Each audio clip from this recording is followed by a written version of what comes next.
네, 구독자 시청자 여러분 반갑습니다. 박 작가입니다. 네, 오늘 새벽에 창펑자오 바이낸스 CEO가 미국의 법무부와 이제 합의를 하면서 CEO직을 공식적으로 내려놓겠다라고 선언을 했는데요. 자, 이런 변화들이 어떻게 보면 규제와 관련된 부분들에서 약간 단기적으로는 불확실성을 좀 증폭시키고 있습니다. 그래서 가격도 아마 이런 부분들의 영향을 받아서 좀 조정을 받고 있는 분위기인데요. 그래서 오늘은 이 뉴스들과 더불어서 또 시장이 어떻게 또 흘러가게 될지에 대한 전반적인 이야기 나눠보겠습니다. 네, 오늘 영상이 도움이 되셨다면 구독, 좋아요, 댓글, 알림 설정 정중하게 부탁드리겠습니다. 네, 거시경제 이슈 보겠습니다. 네, 그동안에 FOMC 미팅이 끝나고 미국 증시도 좀 좋은 흐름을 이어갔는데 어제는 전체적으로 다 하락으로 마감을 했습니다. 네, 이렇게 하락한 이유는 단기적으로 차익 실현 매물들이 나왔기 때문입니다. 그동안에 많이 올랐기 때문인데, 자, 그런 또 배경에는 FOMC 의사록, 어제 회의록이 공개가 됐는데, 그 내용들이 전반적으로 좀 완화된 표현이지만 아주 조심스러운 매파적인 발언이었다. 또 이런 평가들이 나오고 있는데요.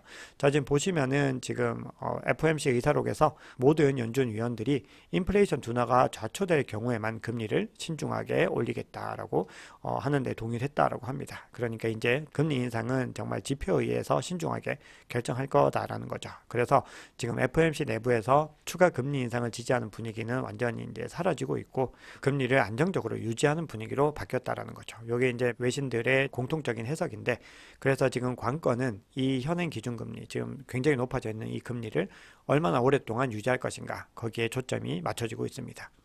네, 그런데 이번 의사록에는 또 흥미로운 부분들이 있는데요. 지난 9월에 의사록을 발표했을 때는 대다수 참가자가 여전히 추가 금리 인상이 필요하다. 이렇게 얘기를 했었는데 이번에는 모든 참가자들이 현재 금리 설정을 유지하는 것이 적절하다. 이렇게 문장이 바뀌어 있습니다. 그래서 이 단어 하나하나가 굉장히 여기서 중요하게 작용을 하는 거죠. 그래서 지금 FOMC의 전반적인 기조가 지금 어떻게 연준이 바뀌었는지를 볼 수 있는 건데요.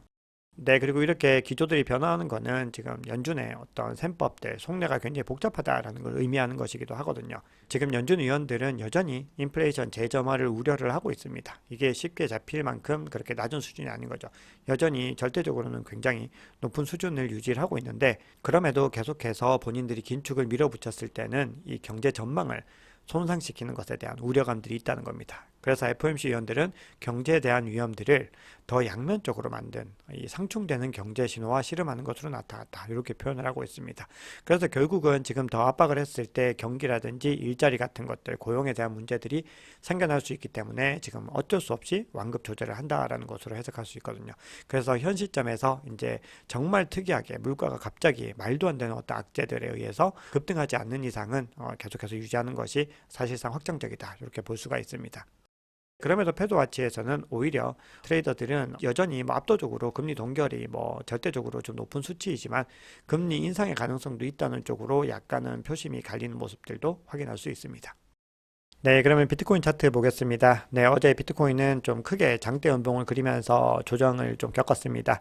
시장의 불확실성들이 지금 좀 커지고 있는 분위기입니다. 그래서 지금 가격도 거기에 의해서 좀 억눌리는 모습들이 보여지고 있고요. 뒤에서 바로 보여드리겠지만 가상자산 시장 전반적으로 좀 눌리는 모습들을 어제는 보였습니다.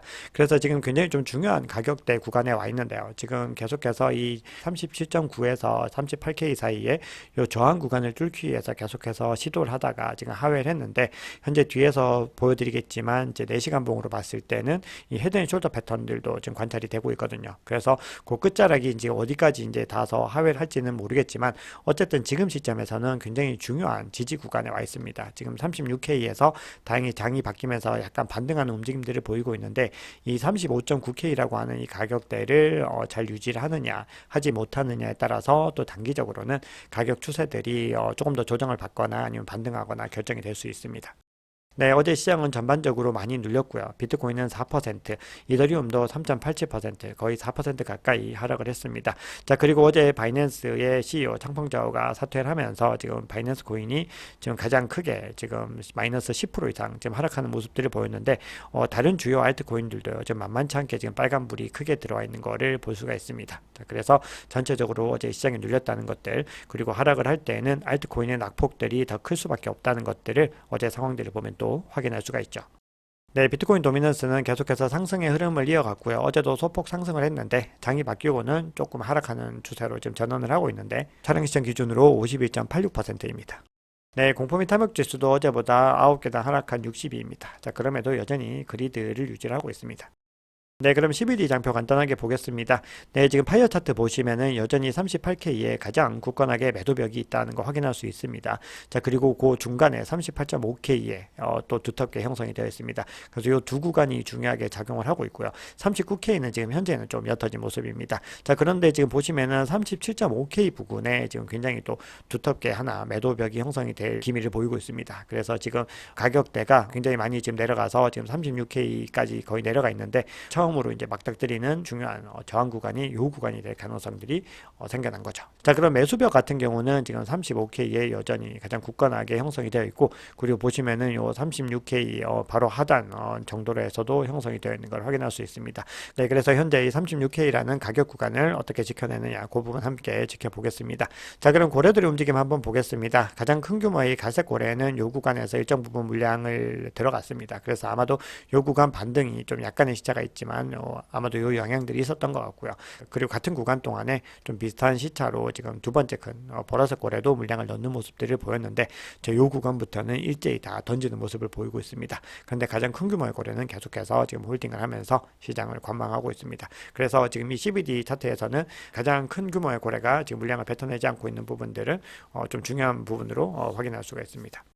네, 한국 시간으로는 새벽이었죠. 미국 법무부가 성명서를 발표를 했습니다. 그런데 그 성명서에는 어떤 내용들이 들어가 있냐면은 이 바이낸스가 하마스나 이 알카에다 같은 테러 조직을 비롯해서 시리아, 이란, 쿠바 같은 이 미국이 제재하는 국가 이용자가 플랫폼을 사용할 수 있도록 허용했다라고 주장을 합니다. 자, 그러면서 이 거래소가 미국 연방법을 준수하는 척하면서 동시에 이 불법 자금과 관련이 있는 특정 이용자에게 서비스를 제공했다는 겁니다. 자, 그렇게 해서 이 미국 국민의 안전보다 이익을 우선시했다라고 주장을 하고 있습니다. 자, 그러면서 이거는 미국의 금융 시스템과 국가 안보를 위협하는 행위다. 자, 결론적으로 말씀드리면 바이낸스가 미국에 대해서 사실상 테러 행위를 했다라고 규정을 한 겁니다. 그렇게 해서 계속해서 바이낸스를 지금까지 압박을 해온 거죠. 굉장히 강렬하게 압박을 했고, 그래서 바이낸스는 계속해서 점유율이 조금씩 이제 하락하는 그런 국면에 있었는데, 이번에 이제 바이낸스가 공식적으로 유죄를 인정한 겁니다. 우리가 잘못했다라고 인정을 하면서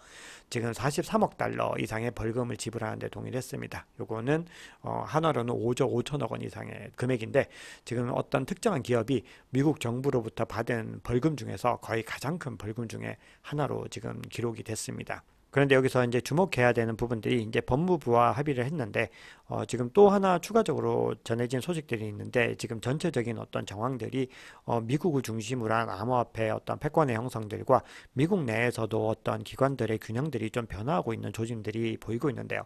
지금 코인데스크가 지금 후속 기사를 또 내보냈는데, 바이낸스가 미국 상품선물거래위원회 CFTC에도 지금 3조 7천억 원 상당의 벌금을 지금 지불할 예정인 것으로 지금 나타났습니다. 자, 그러면서 이게 지금 이번 법무부 합의안에 추가적으로 들어가 있는 거고, 이거는 별도의 합의금인 것으로 지금 표시가 되어 있다고 합니다. 자, 그래서 여기에 대해서 지금 CFTC 위원장이죠, 러스틴 베넘이 바이낸스의 소송을 본인들이 제기한 게 이 8개월이 걸렸는데 8개월 만에 이거를 이제 해결하면서 완료를 했다는 거예요. 이 본인들의 능력이 이 정도다, 이렇게 지금 강조를 하고 있습니다. 그러면서 지금 암호화폐와 관련해서 CFTC의 명성이 훨씬 더 위상이 높아지고 확고해졌다고 주장을 합니다. 자, 이거는 지금 누구를 겨냥을 하고 있냐면은 누가 봐도 지금 SEC를 상대로 지금 발언을 한 것으로 보이거든요.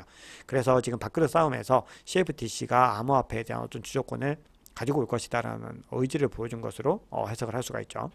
네, 그래서 이 부분에 대해서는 리플의 최고 법률 책임자입니다, 스튜어트 알데로티도 그렇게 얘기를 하고 있는데, 우선은 이제 창펑자오의 입장을 살펴보면은 이제 본인이 이제 실수를 한 것들을 인정을 하고 있습니다. 그러면서 지금 본인은 사퇴를 하고 미국 외 지역에서 지금 이 사업을 담당하던 이 리차드 텅이 새로운 CEO로 지금 임명이 됐다라고 얘기를 합니다. 그러면서 본인은 어떤 특정한 법인의 대표를 할 생각이 없고 본인은 이제 쉬고 싶다, 지금 이렇게 얘기를 하고 있습니다. 자, 그런데 이렇게 항복을 한 거는 미국을 상대로 어떤 테러를 행했다라는 거의 그 정도의 혐의를 하게 되면은 이 창펑자오가 여기서 합의를 하지 않았을 때 어떤 고초를 겪을지는 너무나 명확하게 보이는 거죠. 자, 그래서 지금 해외 매체들은 창펑자오가 지금 감옥에 갈 가능성도 있다, 뭐 지금 이런 얘기들이 계속 나오고 있습니다. 자, 그런데 다른 또 매체들에서는 전과 증거가 없기 때문에 감옥까지는 가지 않고 뭐 보호관찰이나 가택연금 등의 조치를 받을 가능성이 있다. 뭐 이런 얘기들이 나오고 있습니다. 그래서 지금 또 특정 매체들은 뭐 샘 뱅크먼 프라이드와 좌우 장펑이 감옥에서 만날 수도 있겠다. 뭐 이런 기사들을 또 내기도 하는데요.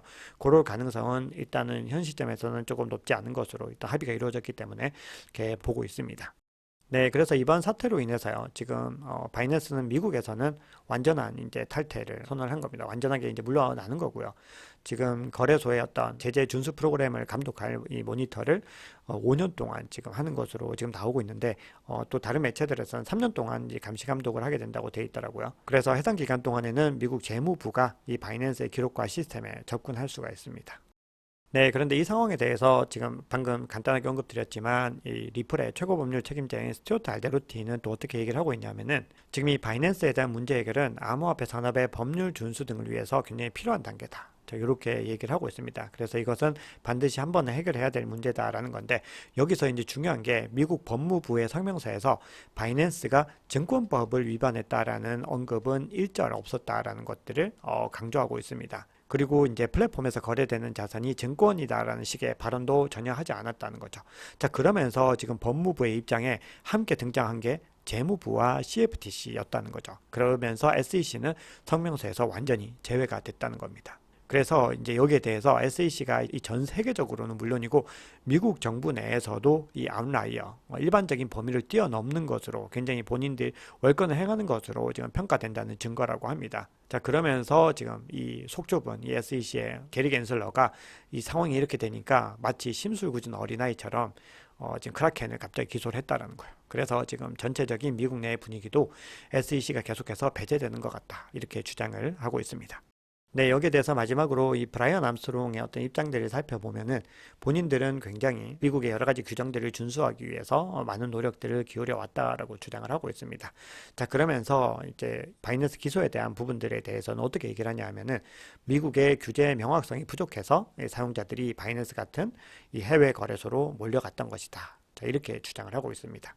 자, 그래서 이제 앞으로는 해외 거래소에 갈 필요가 없어졌다라고 하면서 지금 이 바이낸스를 상대로 한 미국의 형사소송이 해결된 게 규제 명확성을 위한 중요한 촉매제가 되었다. 굉장히 중요한 시사점이다라고 이야기를 하고 있습니다. 그래서 결론적으로 말씀드리면 이번 바이낸스와의 합의를 통해서 규제가 더욱더 명확해지고 암호화폐 주도권이 미국에게 더욱더 공고해지고 그리고 관할 권한이 SEC에서 CFTC로 가게 되는 계기가 되었다.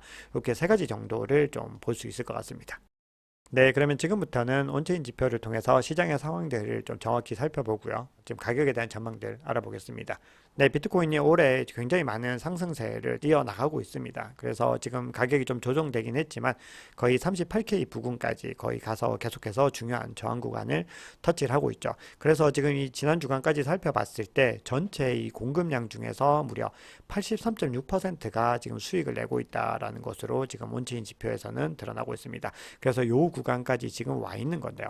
지금 보시면 이 구간이 지금 과거 대비로는 얼마나 높았냐 하면은 2021년에 어떤 강세장 있었던 그 수준들에게 거의 다가가는 그 수준까지 좀 높아져 있는 상황이다라는 것을 확인을 할 수가 있습니다. 그래서 지금 굉장히 이 수치가 현재 높은 상태에 있는 것이고 그래서 이게 가장 계속해서 상승 추세로 가게 됐을 때 지금 더 높은 랠리들이 올 수 있다라는 건데 지금 절대적인 수치로 봤을 때는 시기적으로는 굉장히 좀 많이 높아져 있는 상태인 겁니다. 그래서 이거는 좀 굉장히 더 많은 폭등들을 기대할 수 있다는 시그널이 있는가 하면은 두 번째는 어떤 타이밍상으로 굉장히 좀 빨라지고 있다는 시그널로 볼 수 있고요. 마지막 세 번째는 지금 온체인 지표 상으로만 이 모든 것들을 해석할 수는 없는 상황이 이제 환경이 만들어지고 있다. 이렇게 세 가지로 또 해석을 할 수가 있습니다. 네, 그래서 요거를 표를 조금 더 상세화해서 한번 보셔도 지금 이게 평균적인 수치였던 거거든요. 이게 역대 평균값의 관점으로 봤을 때 지금 83이니까 이게 74 정도 되는 수치인데 훨씬 더 지금 높은 수치에 있는 것을 볼 수 있고 요 구간까지 갔을 때 이제 90% 밴드인데 거의 근처까지 지금 가고 있는 걸 볼 수 있습니다. 자, 그럼에도 아직까지는 요 구간까지 가기에는 시간이 필요하고 이 구간에서 계속해서 또 횡보의 흐름을 이어갈 수 있죠. 이게 계속해서 상승을 한다는 건 아니거든요. 보시면 여기서도 이런 구간들이 횡보의 흐름들을 이어갈 수 있기 때문에 요 구간에서 계속해서 이제 유지를 하면서 가다가 이제 폭등하는 그 시점들이 아마 가격이 상승하는 어떤 시점들과 맞물릴 거다라는 거거든요. 그래서 지금 현재 어떤 분위기들은 기본적으로는 사이클의 어떤 흐름을 계속해서 가지고 가고 있다 이렇게 볼 수가 있습니다.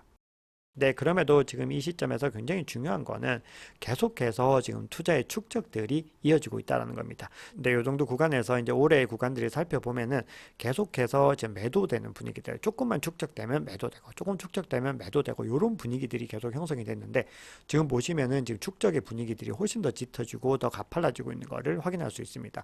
자, 이 구간들이 상승세의 어떤 구간들과 상당히 비슷한 구석들이 있다는 거거든요. 그래서 지금 이제 확고하게 지금 축적들이 더 일어나고 있다라고 하는 거는 지금 현물 ETF 승인에 대한 부분들과 반감기의 기대감들이 더 점화되는 그런 시점으로 가고 있다, 이렇게 해석을 할 수 있을 것 같습니다. 네, 이거는 다른 표로 봐도 이제 확인할 수가 있는데요. 좀 오랫동안의 이제 흐름을 봤을 때 보시면은 이 빨간색은 이제 분배가 되는 겁니다. 지금 매도 물량들을 실현하는 어떤 구간들이고, 요게 축적이 일어나는 건데, 요 구간에서 보시면 축적이 막 고래들 위주로 지금 일어나는 걸 볼 수 있고, 개인 투자자들이 막 던지는 모습들을 더 많이 보여줬었는데, 지금 보시면은 모든 어떤 집단들, 이거를 이제 코호트라고 보통 부릅니다. 지금 여기서 모든 집단들 사이에서 지금 매집이 일어나고 있는 상황들을 살펴보면은 지금 어떤 가격의 장기적인 전망에 대해서는 많은 사람들이 지금 확신을 하고 지금 모아나가고 있는 추세다. 자, 이렇게 온체인 지표상에서는 확인할 수가 있죠. 네, 그래서 여기서 또 더 고무적인 것은 지금 역사상 가장 큰 간격으로 장기 홀더와 지금 단기 홀더들의 어떤 공급 흐름들이 나눠지고 있다라는 겁니다. 그래서 지금 보시면 과거에도 이렇게 이 구간들이 이제 굉장히 공백이 커졌을 때 불장으로 연결되는 움직임을 보였던 거죠. 그리고 여기서도 이제 이 구간이 넓어졌을 때 이 상승의 흐름으로 이어졌는데, 지금 그 구간이 과거 대비해 보면은 훨씬 더 넓어진 것들을 보면은 이 시장에 대한 어떤 믿음들이 훨씬 더 확고해지고 있다, 이렇게 또 확인을 할 수가 있습니다. 전반적으로 온체인 지표를 장기적인 지표로 봤을 때는 굉장히 지금 상승으로 이제 완전히 전환하는 그런 초입으로 가고 있다, 이런 분위기로 해석을 할 수 있는데, 이거 이제 가격 전망으로 봤을 때 제가 어제 올려드린 시황에서 온체인 지표상으로는 지금 거래소로 유입되는 양들이나 수익 실현에 대한 어떤 온체인 지표들이 어떤 단기적으로는 좀 하락할 수 있는 시그널들을 보여주고 있다라고 말씀을 드렸죠. 그래서 그 부분들이 이제 지금 현재 적용이 됐는데, 사실은 그것뿐만이 아니라 이번에 바이낸스발 악재들이 겹치면서 이제 이게 일어난 일인데, 우리가 이거를 어떤 선후 관계들을 좀 생각을 해보면 그렇게 그때에 맞춰서 또 이렇게 물량들을 보내고 한다라는 거는 아무래도 이제 기관들의 움직임의 가능성이 높은 거죠. 그래서 그런 측면들을 고려해 보면은 또 이런 상황들에 대비를 해서 미리 온체인 지표상으로 먼저 움직여줬다라는 거를 우리가 추측을 해볼 수 있거든요. 그래서 이 유동성이 움직이는 것들이나 아니면 물량들이 이동하는 것들은 어쨌든 선제적인 움직임들이 분명히 맞고, 그게 어떤 징후들을 대비해서 먼저 움직이는 경우들도 있다라는 걸 우리가 감안을 해보면 이 온체인 지표가 역시나 좀 중요한 지표다라는 것을 볼 수가 있습니다. 네, 그럼 이제 가격 전망을 간단하게 보면요, 지금 38K의 어떤 저항 구간을 지금 계속해서 테스트를 하는데 지금 뚫지를 못하고 있는 상황이고요. 그리고 지금 35K 부근까지 지금 왔다 갔다 하는 움직임입니다. 여기에서 지금 채널이 형성이 돼서 계속해서 움직이고 있는 부분들을 볼 수가 있습니다. 네, 그래서 뒤에서 말씀드리겠지만 이게 22MA도 지금 이 구간에 위치를 하고 있습니다. 그렇기 때문에 지금 이 구간을 잘 지켜내는 것이 중요합니다. 그래서 이 구간에서 계속해서 이동을 하더라도 어쨌든 여기서 더 하락을 하지 않는 부분들이 중요한 부분들이고요. 근데 전체적인 흐름상으로 봤을 때는 지금 RSI가 지금 꺾이고 있는 모습들을 보면은 매수세가 이제 조금씩 약해지고 있는 모습들은 확인을 할 수가 있습니다. 그래서 지금 추가적으로 지금 조정들이 여기서 더 이제 발생을 한 거거든요. 그래서 새벽 동안에 이제 가격 하락들이 일어났는데, 여기에 대해서 더 추가적으로 하락할 가능성이 있는지는 이제 1일봉보다는 4시간 봉을 통해서 지금 보는 것이 조금 더 합리적이라고 볼 수가 있는데요. 자, 지금 4시간 차트를 보시면은 역시나 지금 이 38K 수준을 계속해서 두들기고 있습니다.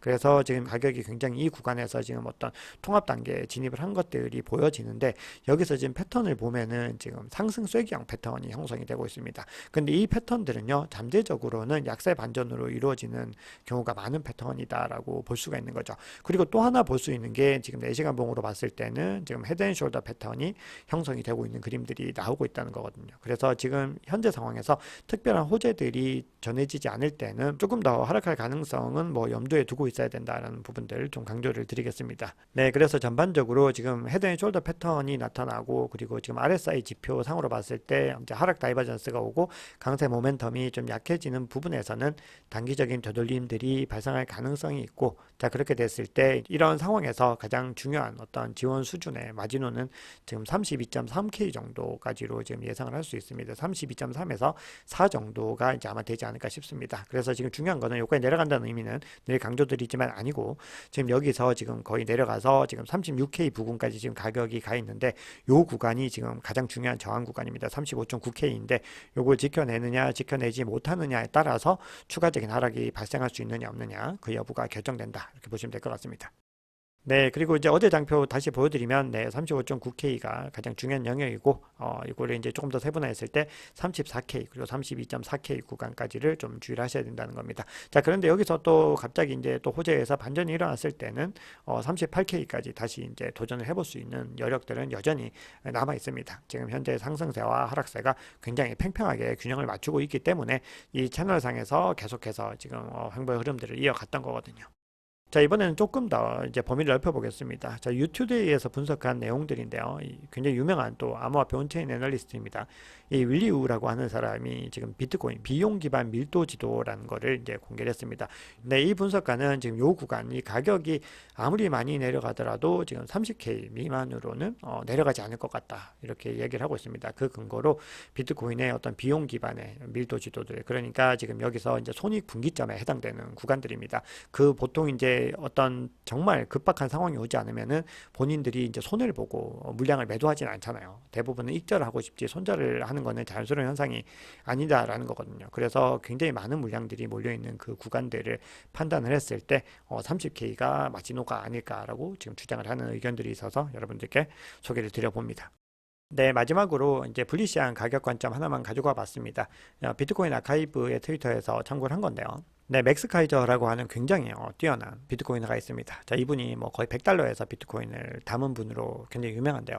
자, 이 맥스 카이저가 가격을 예측하는 어떤 모델을 통해서 본인들이 반감기후의 가격 모델링을 한번 돌려봤다는 겁니다. 그래서 과거의 어떤 패턴들, 94배, 30배, 6배 상승하는 이 패턴들을 가지고서 이 모델링을 돌려봤을 때 마지막 이 반감기에서 6배가 올랐던 부분들을 감안을 하고, 그리고 이 비트코인의 어떤 ETF에 대한 호재들이나 이런 것들을 다 감안을 했을 때 18개월 이후에는 아마도 220K까지 가지 않을까 이렇게 또 주장을 하고 있습니다. 뭐 단기적으로는 그동안 여러 가지 모델들 중에서는 좀 불리시한 관점이어서 여러분들께 한번 소개해 드립니다. 네, 오늘 준비한 얘기는 여기까지입니다. 오늘 영상이 도움이 되셨다면 구독, 좋아요, 댓글, 알림 설정 정중히 부탁드리겠습니다. 지금까지 박 작가였습니다.